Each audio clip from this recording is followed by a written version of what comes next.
میکنید به کانال چوکری همار حتما ابونه شوید. ویدیو رو تا آخرش تماشا کنید. اگر ویدیو با شما پسند آید حتما لایک مونید و کامنت کردن رو فراموش نکنید. امروزا ویدیو رو که ما معلومات درباره بازیافت‌های تاریخی قدیمی میباشد. ویدیو رو تا آخرش تماشا میکنیم و لایک موندن رو کامنت کردن رو فراموش نمیکنید. دستگیری شما یعنی پیشروی ما میباشد. باز ویدیو رو تا آخرش تماشا میکنیم. فکرهای خود رو حتما در کامنت نویسید.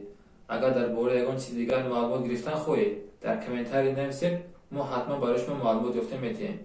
رفتیم ویدیو رو تماشا میکنیم. سال 2012 در ساحل بحر موسان بازیافته پیدا نمودند که به دهکده مانند میباشد. باستانشناسان استخوان‌پاره‌های پیدا نمودند که به استخوان‌های آدم مانندی داشت. سال 2015 باستانشناس فیلیپین پایتر معلوم نمود که در دهکده آدمانی دوره نیولیت زندگی میکردند.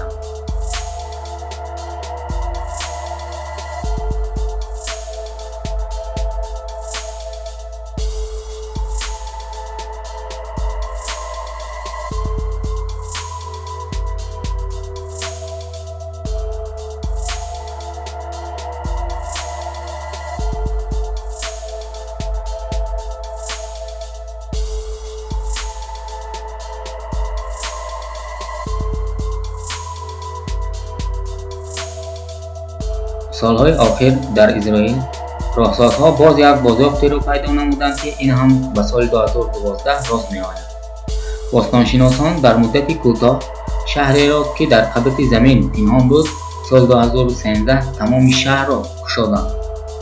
این شهری عظیم 1000 سال در قبط زمین پنهان بوده است. مساحت عمومی این شهر 650 هکتار را در بر میگیرد.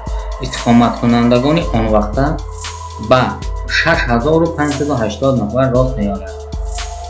اساسی ترین آن در آن است که شهر نه چندان از بلندی بحر جایگیر می باشد. خواجگی خلق آن دوره به کشت و کار مشغول بودند.